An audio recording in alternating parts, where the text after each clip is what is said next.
Hello and welcome to the eighth lecture of the course Forex in 3 steps. In the previous lecture, we talked about the financial markets and we gave a quick introduction to the financial markets and the different types of markets. In this lecture, we will be talking about how to become a successful trader and succeed in the financial market.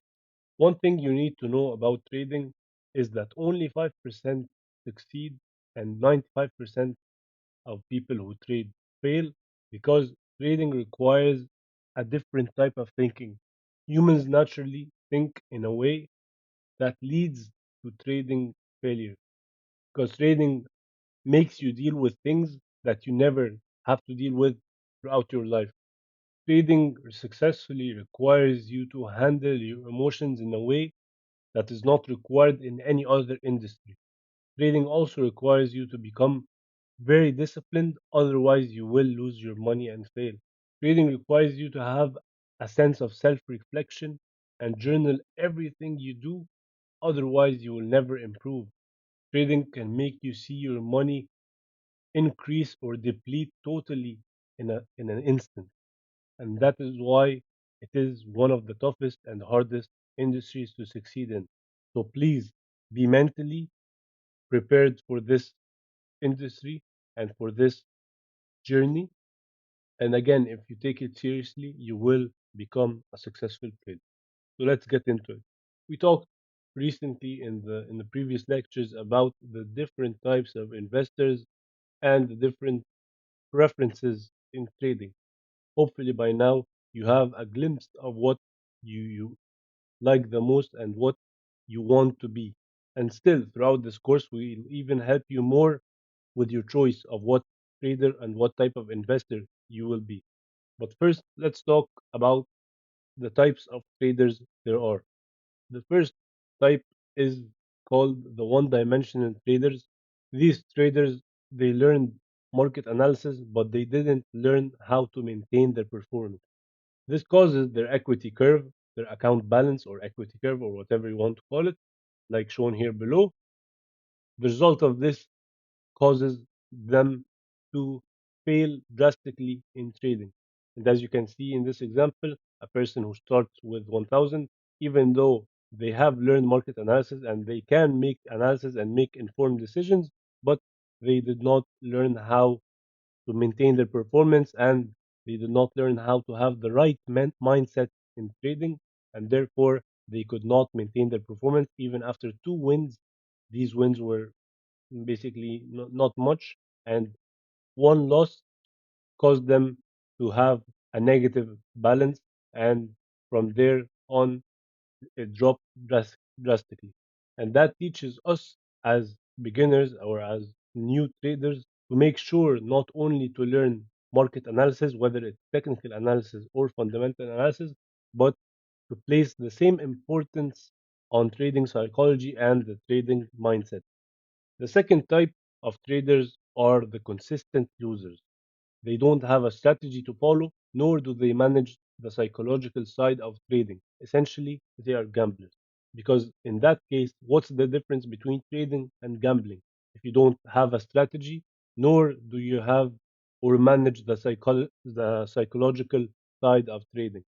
And as you can see here, their equity curve does nothing but drops dramatically as shown in the chart below. The last type or group of traders are called the consistent winners. These people follow a successful strategy in the financial markets that is proven to have worked, and they also are able to control their emotions and analyze like professionals.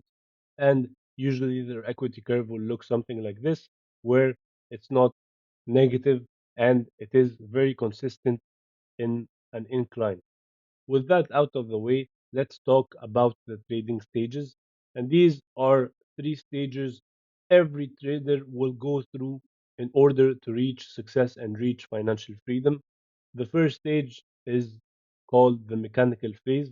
This is the very first stage where a trader starts by building self confidence, starts by building a trading system, and starts getting used to thinking in probabilities and starts to have consistency and discipline in trading.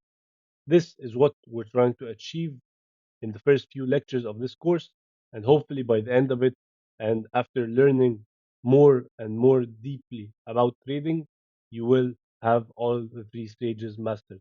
The second stage is the self monitoring in trading, and this is basically you monitoring yourself and decisions you make while trading in order to improve.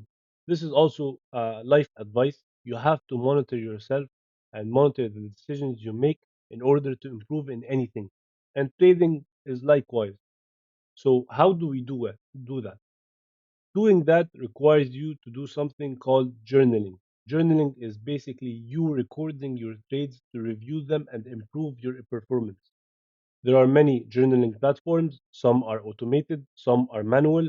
Do whatever you like. You can even make an Excel sheet, a normal Excel sheet, where you record the date of the trade you took, the symbol you chose, or the financial market you took a trade in, and you can record your emotions throughout the trade, why you took it, what happened when the trade moved against you, what happened when the trade moved alongside you, how much did you win or how much did you lose, how much would you have won if you left the trade without closing it early. All of these things are things you should be recording and making track of if you really want to improve and make the trading process and progress quicker. And if you start doing that, you become aware of your emotions and work on controlling them. And this step is very crucial. It is one that is basic but requires you to do it. Journaling is literally a key to success in trading.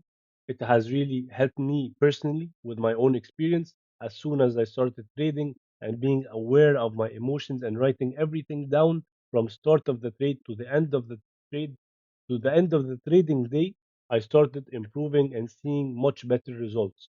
So don't be lazy about it. I know it sounds a bit like a working task, but it is very important. And this leads us to the last and final stage, which is discipline. This stage is the final stage. When you accomplish this stage, you have reached success in trading, and you will reach financial freedom, because the potential of trading when it comes to financially, there is no limit. The sky is the limit, really. This stage means that you have full commitment to the rules you set for yourself in trading. You have complete control over your emotions. You risk only 1% of your account per trade, and you accept the risk and the potential loss of the amount you risk in the trade. These are the three steps or three stages you will go through in trading. You can start one by one, but now you are aware of what it looks like to become a stage three trader or a successful trader. You have to have discipline. This is the key word for trading, and it is discipline. If you do not have discipline, you will never succeed in trading. Thank you for watching, and see you in the next lecture.